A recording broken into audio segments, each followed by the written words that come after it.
wabarakatuh. Salam sejahtera untuk kita semua.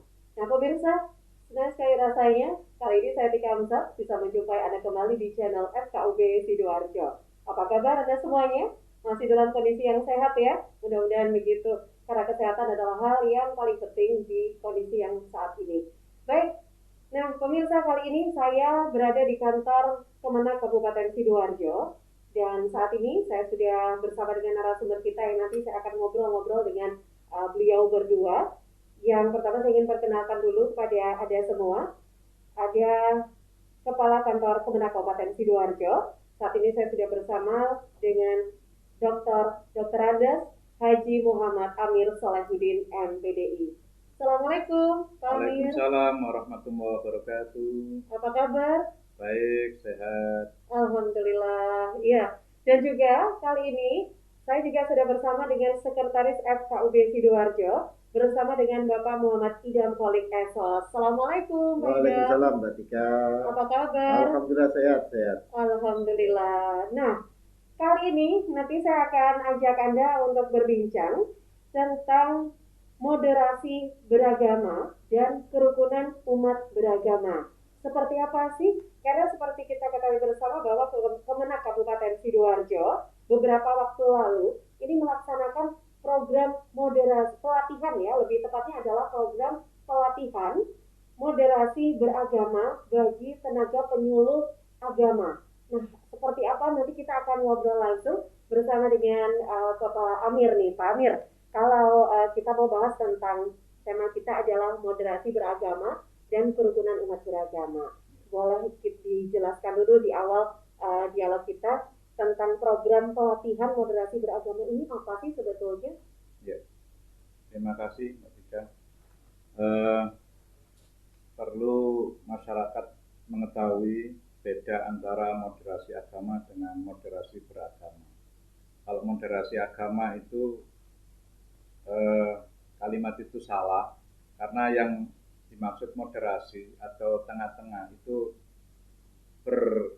berkeyakinannya, bukan agamanya yang dimoderasi. Jadi moderasi beragama itu adalah lebih tepat pemahaman atau perilaku pemeluk agama itu ketika memahami atau melaksanakan ajaran agama yang diyakininya.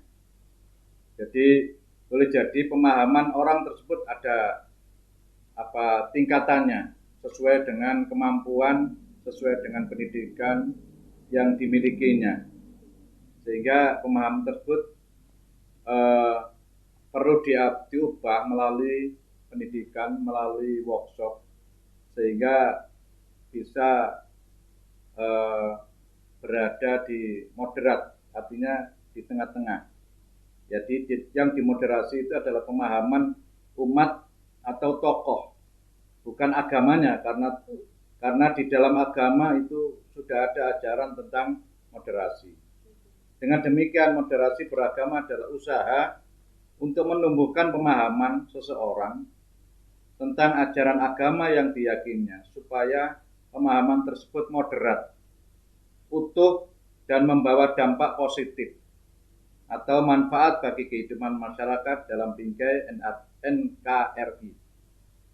Kemenak Sidoarjo pada tanggal 10 sampai dengan 27 Agustus 2020 kemarin mendapat kepercayaan dari Balai Diklat Keagamaan Surabaya yang ditunjuk oleh Balitbang Kemenak RI untuk mengadakan diklat moderasi beragama bagi penyuluh lintas agama, jadi penyuluh agama Islam, agama Kristen, Katolik, Hindu, Buddha. Jadi mengapa kok penyuluh agama yang didiklat? Karena memang penyuluh ini adalah orang yang sehari-hari melaksanakan tugasnya langsung terjun di lapisan masyarakat, sehingga dia melaksanakan dakwanya yang disampaikan, diharapkan mengandung ajaran yang moderat, toleran, dan kerukunan hidup sesama umat beragama. Selain itu, penyuluh juga di dalam melaksanakan tugas menyampaikan pesan-pesan melalui khutbah, melalui forum-forum diskusi, kemudian pengajian, kuliah 7 menit dan sebagainya. Itulah alasannya mengapa penyuluh yang didiklat tentang moderasi beragama. Nah, beda kata, beda makna ya Pak Amir ya. Jangan sampai keliru, ini bukan agamanya, tapi beragama berkaitan dengan keyakinan beragamanya. Nah, baik. Nah, ini tadi berarti bukan hanya melibatkan umat Islam saja, tapi juga dari agama-agama lain begitu Pak Amir ya. Baik. Nah, kalau boleh tahu kemarin untuk kegiatan ini masih berjalan berarti sampai sekarang Pak? Sudah selesai. Hanya saja hasil dari diklat ini harus diaplikasikan di masyarakat. Bahwa semua penyuluh itu melaksanakan tugasnya, ya tidak boleh ekstrim, ya juga tidak boleh liberal, artinya tidak boleh terlalu kaku dan tidak boleh terlalu slow, artinya terlalu bebas. Jadi ada aturan di tengah-tengah. Jadi moderat itu adalah di tengah-tengah antara pengamalan ajaran yang minimal dan maksimal gitu. Jadi moderat itu di tengah-tengah. Di Kabupaten Sidoarjo ada berapa orang kemarin yang mengikuti pelatihan itu? Ada 30.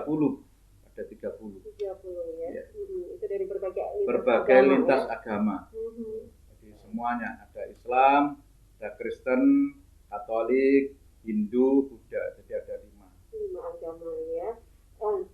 Pelatihan ini sudah selesai dilaksanakan, tapi harus diaplikasikan. Tapi dari Kemenak Kabupaten Sidoarjo sendiri, apakah juga ini masih ada pemantauan-pantauan atau seperti apa Pak? Iya, kita memantau atau memonitoring bagaimana kelompok-kelompok kemarin dibagi atas 3 kelompok. 3 kelompok. Dan 3 kelompok itu mendiskusikan hasil daripada diklat itu berupa konten penyajian melalui gambar-gambar begitu. Kemudian dari gambar-gambar itu dimaknai menjadi pesan moral bahwa kerukunan, jadi dakwah itu mengandung kerukunan. Artinya bahwa penyampaiannya itu jangan sampai menyebabkan resah di masyarakat. Tidak ada yang menganggap paling.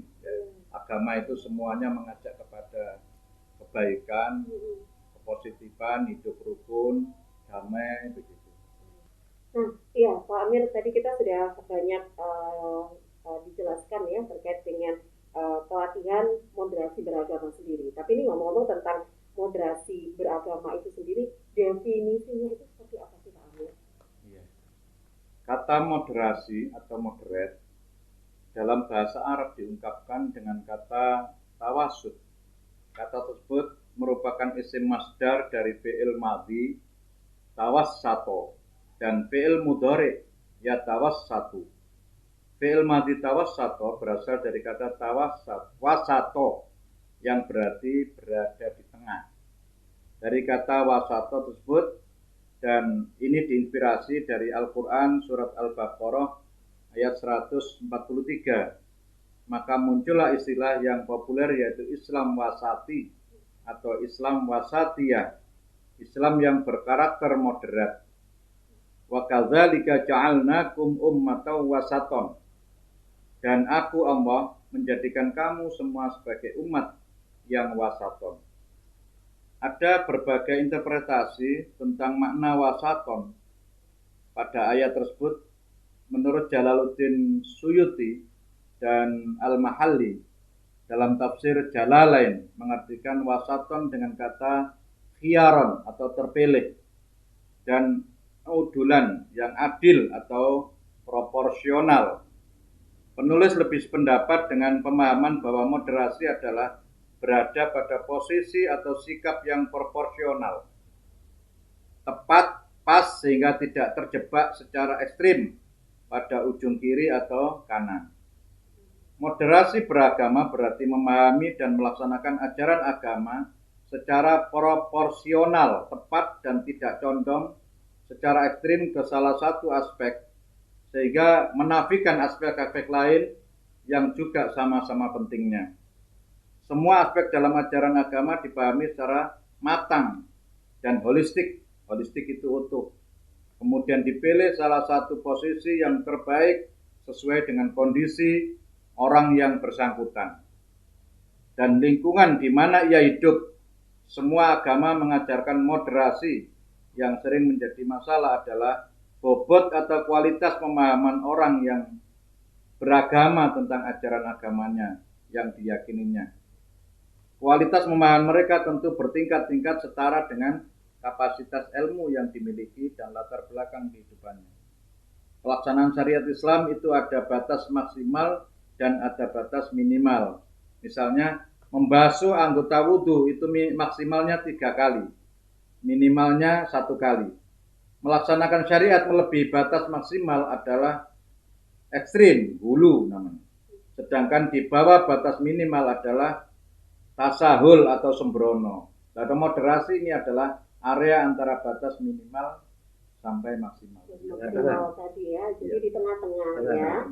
Tidak yang terlalu tinggi maksimal ataupun terlalu rendah ya. Bukan yang ekstrim kanan atau Bukan ekstrim kiri. Jadi di tengah-tengah ya.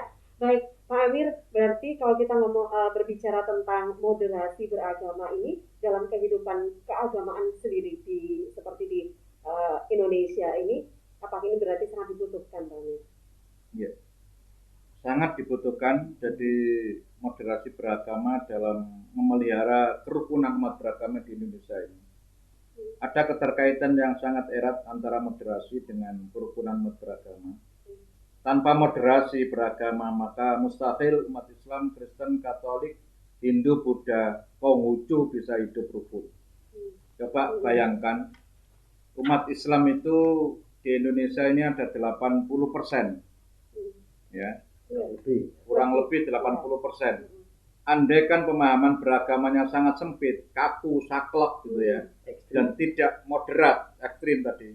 Mereka mengikuti pemahaman keagamaan model kelompok, misalnya contoh Jamaah Islamiyah atau Al-Qaeda atau Salafi model Ustadz Abu Bakar Ba'asyir dan Maman Abdurrahman. Itu perang semua ya, yang memperbolehkan mengambil harta benda orang non-muslim, sebab harta benda non-muslim itu adalah halal menurut mereka. Maka akan terjadi kekacauan ekonomi besar-besaran di negeri ini. Akan terjadi penjarahan di semua Indomaret, pasar dan pertokoan. Jadi kalau 80% umat Islam Indonesia pemahaman agama seperti tadi yang saya katakan, dia mengharamkan menikah di KUA karena penghulu dianggap sebagai ansorut tohut atau pembela tohut. Maka bagaimana nasab anak-anak kita di masa depan nanti kalau mereka tidak nikah di KUA? Mereka tidak punya akte kelahiran. Jika tidak mempunyai akte kelahiran, maka bagaimana nanti nasib pendidikan, ijazahnya, dan kesehatan BPJS-nya mereka? Tentu akan terjadi amburadul. Jadi pemahaman tentang agama dengan pemahaman yang benar dan moderat itu sangat bermanfaat. Sebaliknya, salah memahami agama itu membawa dampak malapetaka dalam kehidupan semesta ini. Disinilah pentingnya pendidikan moderasi beragama. Tidak mungkin di Kabupaten Sidoarjo akan tercipta kerukunan umat beragama jika tokoh agama dan umatnya masih mempunyai pemahaman beragama yang sempit dan ekstrim seperti yang saya sebutkan tadi. Ya. Nah, beruntung tokoh agama di Kabupaten Sidoarjo ini KUA, Kiai, PCNO, Muhammadiyah, Kementerian Agama, MUI, FKUB, dan lain sebagainya, semuanya adalah orang-orang moderat. Sehingga Sidoarjo damai, kondusif, harmonis. Nah, begitu pentingnya sebetulnya moderasi beragama sendiri begitu ya. Bahkan ini berkaitan ternyata dengan memang kerukunan umat beragama begitu, Pak Amir. Nah, tapi dari program pelatihan sendiri untuk bukti atau mungkin sudah ada bukti belum sih Pak kalau moderasi beragama ini berhasil begitu? Iya, hasil dari diklat moderasi beragama di Kementerian Agama Sidoarjo ini sudah membawa keberhasilan yang nyata. Buktinya ini ada salah satu peserta namanya Muhammad Solehudin MAG yang statusnya penyuluh agama Islam fungsional di Kecamatan eh, Sidoarjo. Sidoarjo Kota ya. Iya.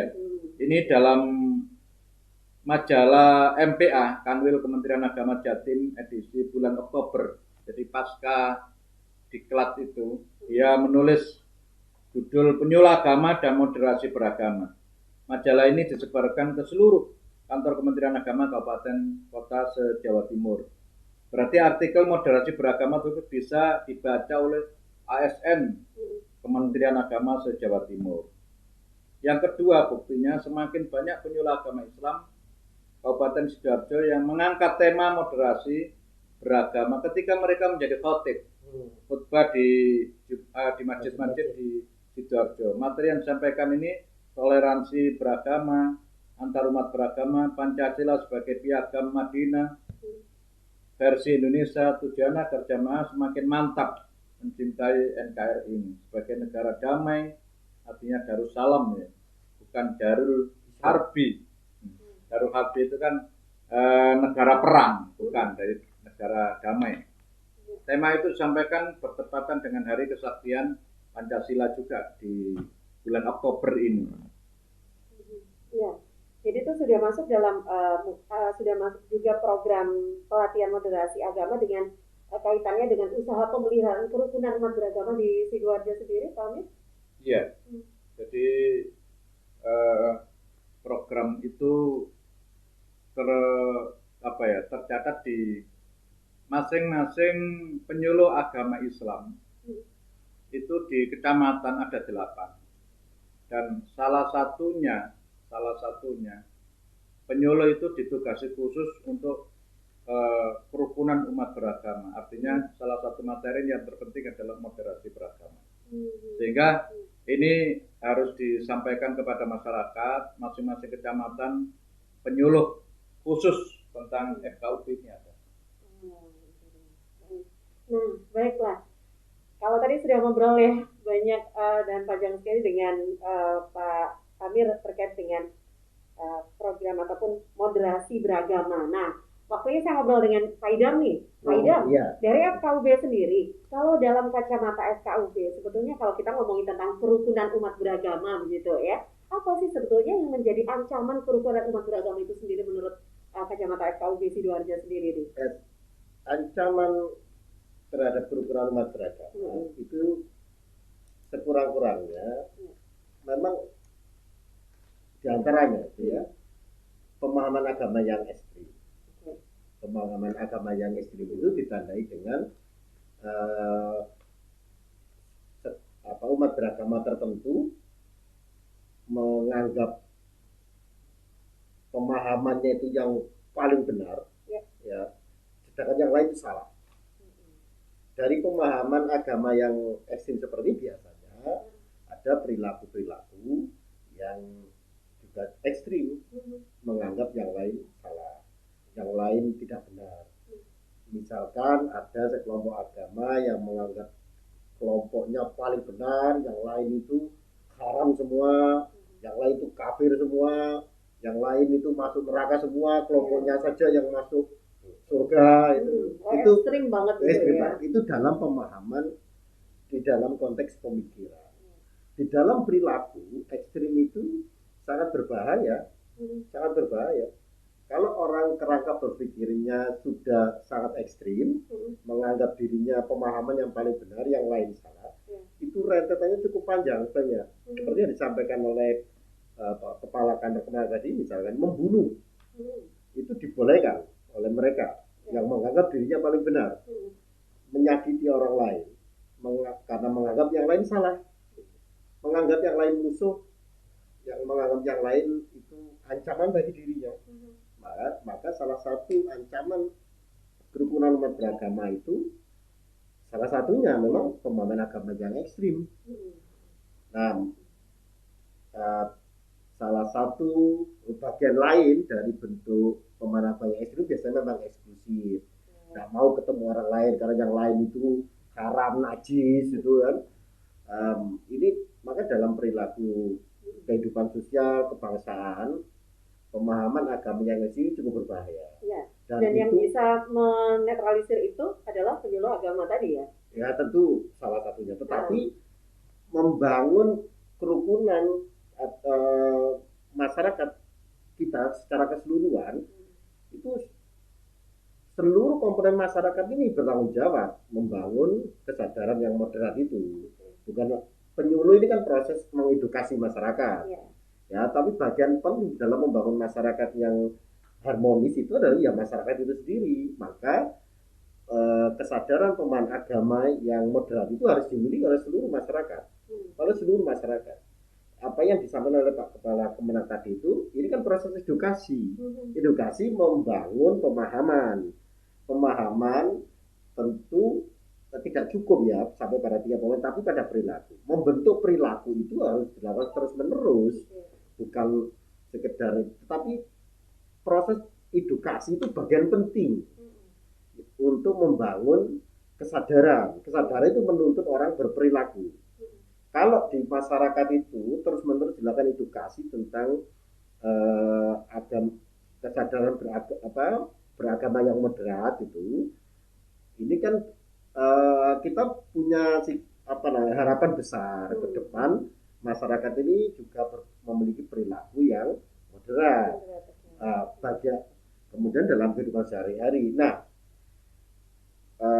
berarti ini intinya setuju dong ya dengan program dari Kemenak sendiri. Kita sangat mendukung tentang moderasi, sangat mendukung beragama tadi ya. Sangat penting tugas-tugas melakukan edukasi, transformasi pengetahuan, nilai-nilai kepada masyarakat sangat penting.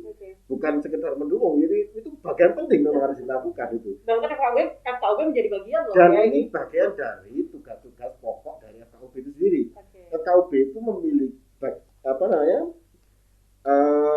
tugas visi utamanya dalam menjaga terpeliharanya kerukunan antar umat beragama. Apa itu kerukunan? Kerukunan itu kan begini. Kerukunan itu hubungan antar umat beragama yang dilandasi oleh nilai-nilai saling menghormati satu sama lain ya, kesetaraan, toleransi, kesetaraan di dalam menjalankan agamanya, beribadatnya. Nah, di dalam semangat saling menghormati terhadap agama masing-masing, dan yang paling penting lagi di dalam kerangka negara kesatuan Republik Indonesia. Nah, ini penting, yang berdasarkan Pancasila, UUD 45 yang berbhinneka tunggal ika. Ini ada bagian-bagian penting yang harus diterangkan. Pertama, kerukunan umat beragama itu didefinisikan sebagai hubungan antar umat beragama. Antar umat beragama. Nah, ini sama penting tadi, moderasi beragama. Jadi yang diajak untuk rukun itu umat beragamanya, manusianya. Kalau agamanya sendiri-sendiri, berdasarkan keyakinan. Saya seorang Muslim, saya harus 100% menjadi seorang Muslim, taat total sesuai dengan syariat Islam. Orang lain beragama Katolik, silakan menjadi agama Katolik yang taat sesuai dengan ajaran-ajaran nilai-nilai Katolik. Yang hidup demikian. Tetapi ketika saya menjadi seorang Muslim yang taat itu, ternyata dalam hubungan dengan masyarakat kita itu di kanan kiri saya ada orang Katolik, ada orang Kristen, ada orang Hindu. Yang orang Katolik itu juga meyakini kebenaran ajaran agamanya ya, sesuai dengan ajarannya. Nah, ini kalau tidak dilandasi hubungan yang saling menghormati, ini kan bisa perang. Ini bisa perang. Saya sebagai seorang Muslim, saya menganggap saya benar. Tapi kalau saya tidak punya pemahaman bahwa ada orang lain yang punya agama lain meyakini bahwa dia juga benar, ini bisa perang. Nah, ini yang disebut ekstrim itu.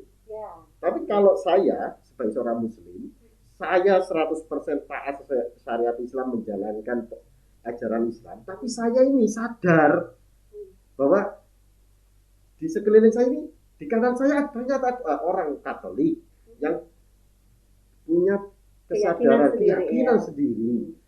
Mereka juga 100% meyakini keyakinannya. Maka lahirlah namanya saling menghormati. Itu menjadi sikap kita ini menjadi moderat di situ. Moderat di situ.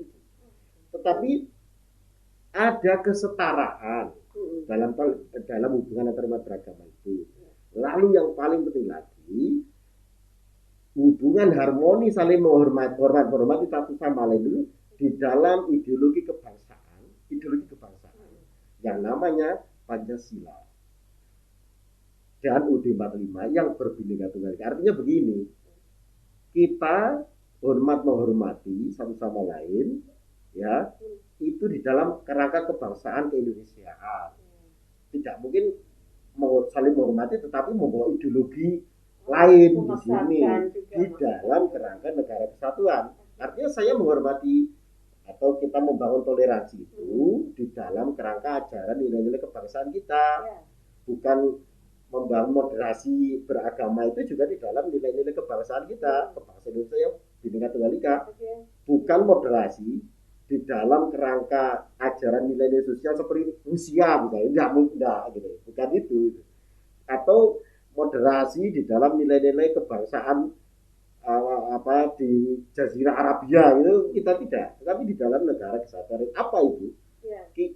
Bhinneka Tunggal Ika. Berbeda-beda tetapi tetap satu juga. Yang Islam, yang Katolik, yang itu yang Buddha memiliki visi yang sama. Kita ini orang Indonesia. Baik, nah Pak Amir, ini terkait dengan program pendidikan moderasi agama ke depan begitu. Mungkin nggak sih kalau misalkan ini akan dikembangkan kepada tokoh-tokoh agama yang lebih luas lagi gitu? Sangat mungkin. Jadi hasil dari diklat kemarin kita sudah memberikan hasil diklat moderasi beragama itu kepada para penyuluh yang ada di daerah, yang ada di kecamatan, dan nanti akan ditindaklanjuti dari 18 kecamatan itu, khususnya yang penyuluh FKUB, penyuluh yang ditugasi khusus tentang kerukunan umat beragama. Ini membentuk komunitas, kemudian memberikan pencerahan kepada masyarakat tentang moderasi beragama, sehingga akan mencegah masukan atau pengaruh-pengaruh ekstrim yang ada di masyarakat itu, sehingga terciptalah kerukunan hidup umat beragama di masyarakat, terutama di daerah-daerah perumahan, di daerah pelosok, di pinggir-pinggiran kota Sidoarjo ini perlu untuk mendapatkan pencerahan dari para penyuluh agama. Kebetulan kami punya tiap kecamatan itu 8 kali 18 kecamatan. Itu penyuluh kita, dan salah satu dari 8 itu tadi adalah khusus melaksanakan tugas sebagai penyuluh kerukunan umat beragama, yaitu membantu FKUB dalam rangka memberikan pencerahan kepada masyarakat agar moderasi beragama ini benar-benar diamalkan oleh semua masyarakat, semua agama yang ada. Betul. Jadi semua agama ini yang penting. Semua agama ya. Ini tadi sudah ngomong-ngomong, ini tadi sudah disinggung tentang support kepada FKUB. Berarti ini ada kemungkinan nanti akan ada sinergi lebih jelas lagi nih dengan FKUB. Siap. FKUB siap bekerja sama, siap bahu-membahu dengan Kemenak, siap bersinergi. Oke, iya, siap loh ya. Siap. Baik, nah terakhir tidak terasa waktunya juga sudah hampir 1 jam ini kita kayaknya berbincang ya. Oke Pak Idam dulu deh. Nah ini terakhir mungkin ada harapan ke depan apa ini yang perlu dilakukan lagi terkait dengan dalam rangka pemeliharaan kerukunan umat beragama di Kabupaten Sidoarjo. Kerukunan umat beragama ini sendi persatuan kebangsaan ke-Indonesia. Persatuan ini hanya mungkin terbangun jika antar masyarakat ini memiliki sikap yang moderat, saling menghormati satu sama lain, tidak ekstrim menganggap dirinya paling benar, menyalahkan yang lain, tetapi ada saling menghormati dan toleransi di antara kita. Jika ini telah terbangun, berarti kita ini telah membangun harmoni sosial masyarakat kita. Karena harmoni itu modal kita membangun Indonesia lebih maju lagi. Tidak ada perang, pertentangan, karena kemajuan harus dibangun dengan harmoni. Dan apa yang dilakukan oleh usaha-usaha untuk membangun kerukunan ini memang salah satunya dengan menanamkan, melakukan edukasi, transformasi, pemahaman kepada masyarakat seluruh umat beragama. Yang Islam, yang Hindu, Buddha, Katolik, Kristen harus ditanamkan kesadaran agama yang moderat. Nanti di akhir dialog ini saya akan putarkan lagunya Piu dengan judul Harmoni. Baik, nah Pak Amir, terakhir terkait dengan harapan ke depan, apa sih yang perlu dilakukan oleh Kemenak dan FKUB? Tentunya tadi sudah disampaikan. Kalau dari Kemenak sendiri dalam rangka melaksanakan tugas pemeliharaan kerukunan umat beragama di Kabupaten Sidoarjo seperti apa? Dari Kementerian Agama, karena memiliki beberapa lembaga keagamaan seperti pondok pesantren, madrasah diniyah, taman pendidikan Al-Quran, kemudian madrasah-madrasah baik mulai tingkatan RA, madrasah ibtidaiyah, madrasah sanawiyah, madrasah aliyah, dan perguruan tinggi Islam. Maka melalui lembaga-lembaga itu kita sampaikan edukasinya tentang moderasi beragama, sehingga lembaga-lembaga yang saya sebutkan tadi bisa melaksanakan pengamalan ajaran agamanya dengan moderat. Jadi tidak menganggap paling benar, tapi menghormati lah keyakinan beragama yang lain. Sehingga ke depan kita berharap Kementerian Agama ini benar-benar memberikan warna kepada masyarakat tentang kerukunan umat beragama, bergandeng tangan dengan FKUB untuk memberikan pencerahan kepada masyarakat. Kami punya penyuluh, kami punya kerjasama dengan tokoh-tokoh agama, apakah itu di PCNU, di PD Muhammadiyah, di MUI, ya, kemudian organisasi Islam yang lain, sehingga insya Allah dengan kerjasama kita yang erat ini yang baik memberikan pencerahan kepada masyarakat, sehingga moderasi beragama ini benar-benar difahami oleh masyarakat. Ya, difahami dan diaplikasikan dalam kehidupan sehari-hari. Sehingga untuk membangun bangsa ini dengan kerukunan umat beragama ini, insya Allah pembangunan akan lebih cepat. Baik. Oke, baik, luar biasa. Terima kasih sekali lagi kepada Pak Amir dan juga Pak Idam untuk waktu dan sharingnya ini. Mudah-mudahan ini bisa menjadikan sebuah manfaat juga untuk seluruh masyarakat Sidoarjo. Baik, salam sehat dan salam sukses selalu. Terima kasih. Assalamualaikum. Waalaikumsalam warahmatullahi wabarakatuh. Nah, baiklah pemirsa, demikian perbincangan kita yang begitu serunya sekali ya. Tapi jangan lupa untuk Anda yang sudah menyaksikan video ini, silahkan untuk klik tombol subscribe-nya terlebih dahulu, dan juga jangan lupa untuk klik tombol loncengnya. Anda bisa komen dan juga berikan like Anda terhadap video ini ataupun video-video lain yang ada di channel FKUB Sidoarjo, dan jangan lupa untuk di-share juga. Mudah-mudahan bisa memberi manfaat untuk Anda, untuk seluruh pemirsa channel FKUB Sidoarjo. Waktu ya saya Tika Amsar harus pamit dulu undur diri. Jangan lupa untuk ikuti terus video-video lainnya di channel FKUB Sidoarjo. Sampai jumpa lagi dan salam sehat selalu. Assalamualaikum, salam sejahtera untuk kita semua.